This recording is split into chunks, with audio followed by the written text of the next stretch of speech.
Es un gusto recibir una vez más al politólogo Gonzalo Banda, representante de Nuevas Generaciones, que ha estudiado ciencias políticas con mucho rigor, y que es profesor de la Universidad Católica Santa María de Arequipa. En varias oportunidades hemos hablado y nos hemos quedado impresionados por la originalidad de sus puntos de vista y por la audacia de algunas interpretaciones que rompían los esquemas más convencionales. Señor Gonzalo Banda, muy buenas noches. Muy buenas noches, Fernando, y gracias por las generosas palabras. Por favor, me ha dado la impresión al leer su último artículo publicado, me parece, en el diario español El País, que ha ido liberando usted su vuelo interpretativo y después de haber sido prudente y sumamente cuidadoso de no chocar con algunas sensibilidades, este último artículo, no sé si lo ha puesto usted o el editor del diario, a veces sucede eso, ha publicado un artículo con el nombre de Incendiar la Pradera. Y ahí sí que se libera usted en su crítica contra los que han mantenido la narrativa del fraude en el Perú. ¿Siente usted que ha evolucionado en su actitud crítica a lo largo de las últimas semanas, meses de la crisis política en la que nos hayamos entrampados? Bueno, Incendiar la Pradera es el penúltimo artículo, ¿no? El último artículo es antes de que cante el gallo, sí, Pedro, ¿no? Sí, ahora también quería hablar sobre eso, porque eso es más específicamente sobre Pedro Castillo. Pero ese artículo me interesó por su mirada sobre, bueno, los que son capaces para hacer política de ir hasta las últimas consecuencias, aunque esto signifique que se incendie la pradera. Sí, yo tenía y sigo teniendo la observación de que en las últimas semanas la política peruana era un campo, una pampa seca, y varios pirómanos se paseaban pues por ahí con un fósforo en la mano, ¿no?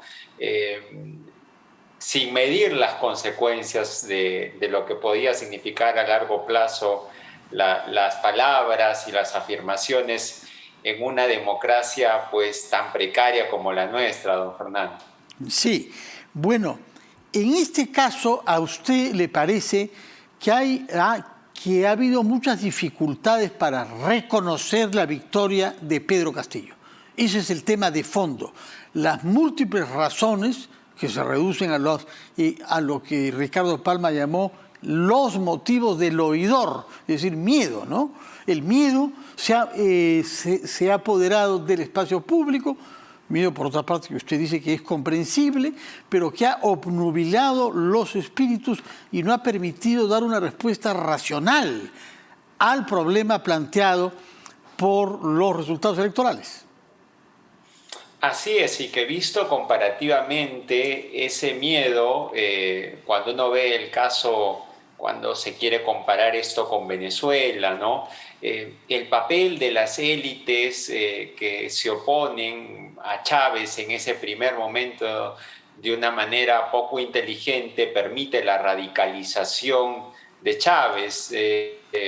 Entonces, claro, efectivamente hay ciertamente, y yo lo digo en varios momentos, ¿no? Un miedo bastante racional, que no solamente es de las élites, sino de la clase media peruana a muchas de las políticas económicas del señor Castillo, y que con justicia merecería una respuesta por parte del señor Castillo.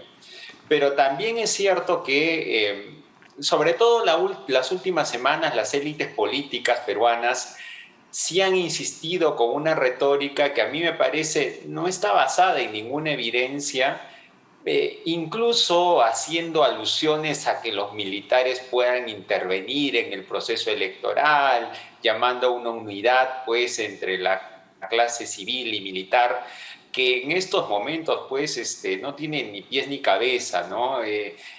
A mí me llama mucho la atención, don Fernando, que tenga tanto espacio en la opinión pública un discurso tan falto de realidad, ¿no? Y creo que esa inconsciencia colectiva de cierta parte de nuestro establishment político nos sigue conduciendo a una situación donde tenemos muy poco en común a veces los peruanos y mucho por lo que dividirnos.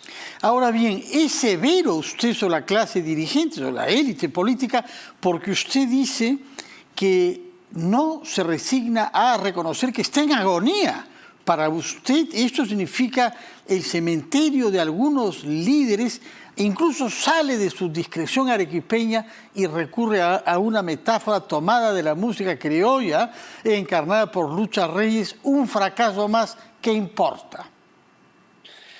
Claro, ¿no?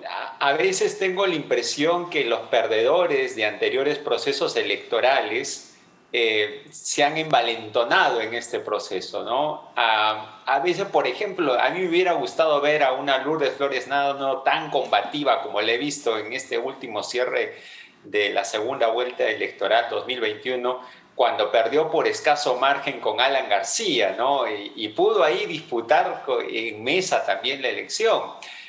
O al señor Alfredo Barnechea, incendiando pues un poco la pradera con un discurso que llamaba pues a que los militares tomaran un protagonismo en la elección. Claramente esos discursos me parecen que son coletazos de un sistema político, de políticos que no son conscientes de que los tiempos ya pasaron para ellos, ¿no? Y que no han cumplido con esa renovación, ¿no? Y que vienen de partidos políticos históricos que si no afrontan esa renovación, pues afrontarán la extinción, ¿no? De acuerdo. Por otra parte, usted ha prestado una atención efectivamente al caso de Pedro Castillo y lo ha observado con algún distanciamiento para ver cuál es la realidad de este personaje sobre el cual, al fin y al cabo, sabemos relativamente poco. ¿A qué conclusiones ha llegado usted en su percepción de él? Creo precisamente que esto de estar concentrados en la retórica del fraude, ¿no? Y tratar de pulir estas impurezas, ¿no? Ha hecho que le saquemos los ojos a Pedro Castillo, ¿no? Y en estas 2 semanas que debieron de ser muy decisivas para que podamos asegurar, ¿no? Como lo decía el ministro de Salud en la anterior entrevista, la continuidad del proceso de vacunación, sabiendo que hay nuevas variantes que pondrían en problemas al Perú, la reactivación económica, el tipo de cambio galopante. O sea, hay problemas urgentes sobre los que mereceríamos respuestas del señor Castillo, pero esta inercia de nuevo, ¿no? De estar pues metidos en estos discursos de fraude electoral hace que no podamos en este momento decir, a ver, señor Castillo, ¿cómo va a ser su agenda de los 100 primeros días? ¿Cuál es el equipo de gobierno que lo va a acompañar, ¿no? Esa especie de... Y finalmente nos vamos a quedar con eso solo 15 días o 10 días quizás, ¿no? Para discutirlo en la agenda pública. Y va a ser quizás el periodo de transición más corto de la historia reciente, y a mí eso me preocupa mucho. No sé muy bien cómo terminará de dibujarse todo este escenario, Fernando. Muchas gracias, Gonzalo Banda, politólogo, profesor de la Universidad Santa María de Arequipa, por su presencia en RPP, y esperamos que podamos mantener nuestro diálogo para ver también la política desde el punto de vista de las nuevas generaciones que están llegando a la vida universitaria y al análisis político. Muchas gracias y muy buenas noches. Antes de despedirnos, yo quisiera rendir un homenaje sincero a todo el personal sanitario que hemos visto participar a lo largo de 36 horas seguidas en el vacunatón que se ha llevado a cabo en Lima y Callao, en 21 puntos de nuestra ciudad y nuestro puerto.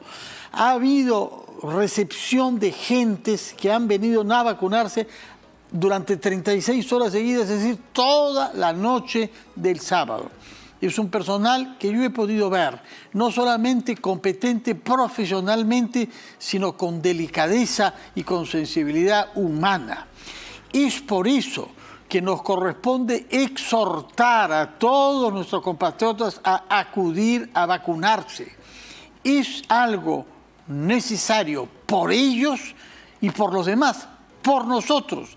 En la medida en que todos estemos vacunados, todos podremos salir adelante, pero quienes no lo hacen, sea por negligencia, o sea por alguna convicción, o por alguna idea, ponen en riesgo el proceso general de salida de la pandemia y aumentan las posibilidades de que haya una tercera ola. Saldremos adelante todos juntos y por eso hay que reiterar nuestra felicitación al personal sanitario que ha llevado a cabo con tanto éxito esta experiencia del vacunatón. Felicitaciones. Ahora sí, buenas noches y nos damos cita mañana a las 7 de la noche, una nueva versión de las 5 de las 7.